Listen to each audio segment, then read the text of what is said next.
माळशिरस तालुक्यातील पिलीव येथील नीरा उजवा कालव्याला 6 मे रोजी भगदाड पडलं होतं आणि लाखो लिटर पाणी वाया गेलं होतं. तसं बघितलं आपण, लाखो लिटर पाणी वाया गेल्यामुळे हजारो शेतकऱ्यांचं सुद्धा नुकसान झालं होतं. याच कालव्यामधून जवळपास माळशिरस असेल, सांगोला असेल, पंढरपूर असेल, मंगळवेढा असेल, या भागातील शेतकऱ्यांना पाणी दिलं गेलं होतं.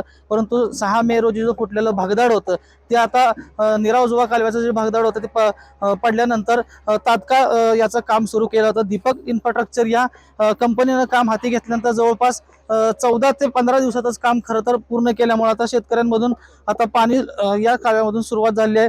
माझ्याबरोबर दीपक इन्फ्रास्ट्रक्चरचे आहेत, शाखा अभियंता आहेत. त्यांच्याकडून आपण जाणून घेणार आहोत. काय सांगाल की कशा पद्धतीने या भगदाड पडलं होतं, किती दिवसात काम केलं तुम्ही?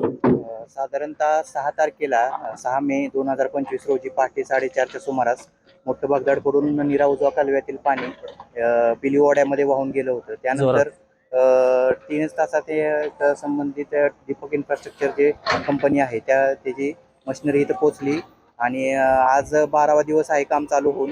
इतक्यात डे नाईट काम पूर्ण करून पाणी आज खाली पंढरपूर सांगोला तालुक्याला आपण सोडलेलं आहे. कोणत्या प्रकारचं टेक्नॉलॉजी, कोणत्या प्रकारचं सिमेंट यात वापरण्यात आलं होतं? यात फास्ट हार्डनिंग सिमेंट आणि कॉन्क्रीट वापरण्यात आलं होतं, जेणेकरून की ह्या स्ट्रक्चरला स्ट्रेंथनिंग आणि स्ट्रेंथ लवकर यावी यासाठी हे सिमेंट आणि कॉन्क्रीट आपण फास्ट हार्डनिंग सिमेंट वापरलं होतं. आणि किती याची लाईफ असेल आता पुढं? याची तरी 70 ते 80 वर्ष ह्या स्ट्रक्चरला काही होणार नाही असं आपण या पद्धतीने बांधलेलं आहे. कार्यकारी अभियंता, मान्य अधीक्षक अभियंता यांच्या त्यांनी इथं थांबून स्वतःहून आम्हाला मार्गदर्शन देऊन हे काम पूर्ण करून घेतलं.